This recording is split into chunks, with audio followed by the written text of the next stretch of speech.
রমজান মাসে সাহরি মানেই রোজা রাখার প্রস্তুতি। সারাদিন দেহকে শক্তি ও পুষ্টির যোগান দিতে সাহরিতে সঠিক খাদ্য গ্রহণ খুবই গুরুত্বপূর্ণ। সাহরিতে সঠিক খাদ্য গ্রহণ না করলে দিনব্যাপী শরীরে ক্লান্তি, দুর্বলতা ও মনোযোগের সমস্যা দেখা দিতে পারে। পুষ্টিবিদরা বলছেন, সাহরিতে এমন খাবার খেতে হবে যা প্রোটিন, কার্বোহাইড্রেট, ভিটামিন ও মিনারেল সমৃদ্ধ।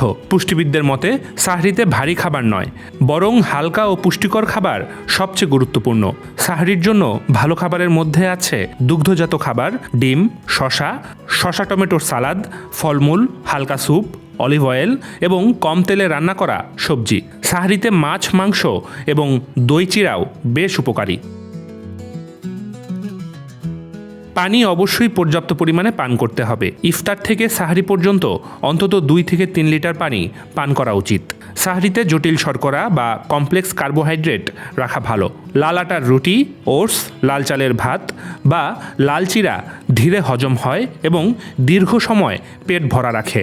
সাহরির খাবার তালিকায় ফাইবার বা আঁশযুক্ত খাবার রাখতে পারেন। মটরশুঁটি, শিম, ডাল, খোসাসহ রান্না করা আলু, শেকড়জাত সবজি, বাদাম ও তেলবীজ দীর্ঘ সময় পেট ভরাটের অনুভূতি দেয়।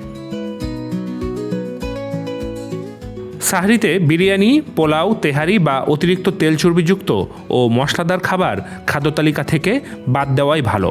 সাহরিতে এ ধরনের ভারী খাবার খেলে সারাদিন বদহজম, বুক জ্বালাপোড়া ও পেট ফাঁপার মতো সমস্যা হতে পারে। সাহরিতে লবণযুক্ত খাবার এড়িয়ে চলা জরুরি। বেশি লবণ সারাদিনে পানিশূন্যতার ঝুঁকি বাড়ায় এবং রোজাদারের জন্য তা বিপজ্জনক।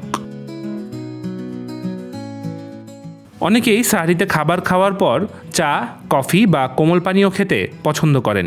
তবে সাহরিতে ক্যাফিনযুক্ত পানীয় এড়িয়ে চলাই ভালো, কারণ ক্যাফিন শরীর থেকে পানি বের করে দেয় এবং ঘন ঘন প্রস্রাবের মাধ্যমে শরীর দ্রুত পানিশূন্য হয়ে পড়ে। মনে রাখবেন, সাহরি মানে শুধুই পেট ভরানো নয়। এই রমজানে সচেতন খাদ্যাভ্যাসই হোক আপনার শক্তি ও সুস্থতার চাবিকাঠি। Desk report, the financial express.